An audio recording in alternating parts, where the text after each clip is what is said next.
Night தூங்குனா தினமும் 100 பேரு கழுத்தை நெரிக்கிற மாதிரி உங்களுக்கு தோணிருக்கா அப்படின்னு நடிகர் ரச்சிதா அவர்கள் தன்னோட இன்ஸ்டாகிராம் பக்கத்துல பதிவிட்ட ஒரு பதிவு தான் ரசிகர்களை இப்போ அதிர்ச்சிக்கு உள்ளாகிருக்கு அப்படின்னு சொல்லலாம். என்ன அப்படின்றத பார்க்கலாம். கூடவே இன்ஃபுளுசரும் யூடியூபருமான மதன் கௌரி அவர்கள் சில நாட்களா ஒரு பெண்மணி கூட ரீல்ஸ் போட்டுட்டு இருக்காரு. இவங்க தான் இப்போ அவங்களோட அடுத்த காதலி அப்படின்னு சொல்லப்படுது. என்னடா அது அப்படின்னு மதன் கௌரி ஸ்குவாட் எல்லாமே மறுபடியும் அதிர்ச்சி ஆகியிருக்காங்க அப்படின்னு சொல்லலாம். கூடவே இன்ஸ்டாகிராம்ல நடிகை வரலட்சுமி கல்யாணம் பண்ணுங்க லைஃப் நல்லா இருக்கும் அப்படின்னு வீடியோ பதிவிட்டு இருக்காங்க. இது மூணும் தான் இன்னைக்கான ட்ரெண்டிங் நியூஸ்ல நம்ம பார்க்க போறோம். ரச்சிதா அப்படின்னு எடுத்து சொன்னா இவங்க சரவணன் மீனாட்சியில பெயர் போனவங்க அப்படின்றது நம்ம எல்லாருக்குமே தெரியும். சரவணன் மீனாட்சியை தொடர்ந்து பிக் பாஸ்லயும் இவங்க வந்து கலந்துகிட்டு சில ரசிகர்களை அவங்களுக்குனே உருவாக்கி வச்சிருக்காங்க. ரச்சிதா அவர்களோட பர்சனல் லைஃப் அப்படின்னு எடுத்துட்டோம்னாலே கொஞ்சம் காம்ப்ளிகேட்டட் தான். இவங்களும் பிக் பாஸ் மூலமா பிரபலமான தினேஷ் கோபால் சாமியும் ஆல்ரெடி காதலிச்சு திருமணம் பண்ணிக்கிட்டாங்க. ரெண்டு பேருமே பிரிவோம் சந்திப்போம் அப்படின்ற ஒரு சீரியல்ல நடிச்சிருந்தாங்க. இவங்களோட காதல் வாழ்க்கை வந்து முற்றிலும் முடிவடைஞ்சிடுச்சு அப்படின்னு சொல்லலாம். டிவோர்ஸ் வரைக்குமே வந்துருச்சு.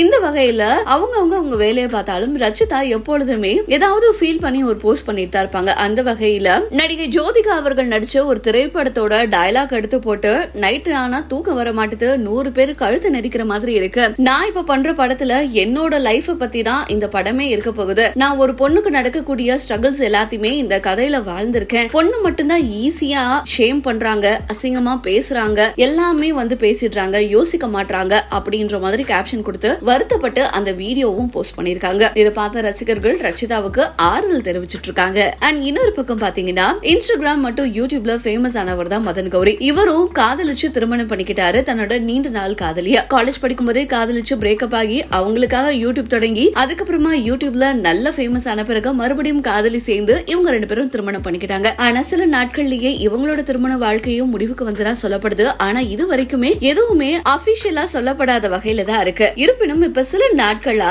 மதன் கௌரி அவர்கள் ஒரு பொண்ணு கூட அடிக்கடி ரீல்ஸ் போடுறாங்க. சோ கண்டிப்பா இவங்க கூட தான் இப்ப மறுபடியும் இவங்க பேட்சப் ஆகிருக்காங்களோ இல்ல இவங்க ரெண்டு பேரும் மறுபடியும் லவ் ரிலேஷன்ஷிப்ல இருக்காங்களா, யார் இந்த பொண்ணு அப்படின்ற மாதிரி பல பேருமே கமெண்ட் பண்ணிட்டு இருக்காங்க. அண்ணி சூப்பர் அப்படின்னு சொல்லிட்டு இருக்காங்க. ஆனா இவங்க அவங்களோட முதல் மனைவி இல்ல அப்படின்றது மட்டும் பாக்குற வீடியோல நமக்கு தெரியுது. அப்போ யார் இந்த பொண்ணு அப்படின்னு ரசிகர்கள் கேள்விக்கு மதன் கௌரி இன்னும் பதில் சொல்லல. அதனாலதான் ரசிகர்கள் குழம்பி இருக்காங்க. அண்ட் இதே இன்ஸ்டாகிராம்ல இன்னைக்கு ட்ரெண்டிங்ல இருக்கிறது நடிகை வரலட்சுமி அப்படின்னு சொல்லலாம். வரலட்சுமி அவர்கள் தெலுங்குல ஒரு வீடியோ போட்டிருக்காங்க. கல்யாணம் பண்ணுங்க லைஃப் நல்லா இருக்கும்னு சொல்லிருக்காங்க. யாருக்கு அப்படின்னு கேட்டா திருமணத்துல பண்ணக்கூடிய ஈவென்ட் மேனேஜர்ஸ், கேட்டரிங்ல இருக்கிறவங்க, மெஹந்தி ஆர்டிஸ்ட், பிரைடல் மேக்கப் பண்றவங்க, புடவை எடுக்கிறவங்கன்னு இப்படி காமெடியான ஒரு ரீல்ஸ் எல்லாம் போட்டிருக்காங்க. அதுக்கு கேப்ஷனும் எனக்கும் சீக்கிரமா கல்யாணம் ஆக போகுதுல, ஏன் கல்யாணம் மூலமா இவங்க எல்லாரும் தான் நல்லா இருக்க போறாங்க அப்படின்ற மாதிரி அதுலயும் பதிவிட்டு இருக்காங்க. அண்ட் இதை பார்த்த பல ரசிகர்களும் உங்களுக்கு ரொம்ப குசும்பு போங்க வரலட்சுமி அப்படின்னு கமெண்ட் பண்ணிட்டு இருக்காங்க. இதெல்லாம் பத்தி நீங்க என்ன நினைக்கிறீங்க அப்படின்ற உங்களோட கருத்துக்களை கீழே கமெண்ட்ஸ்ல தெரிவிங்க.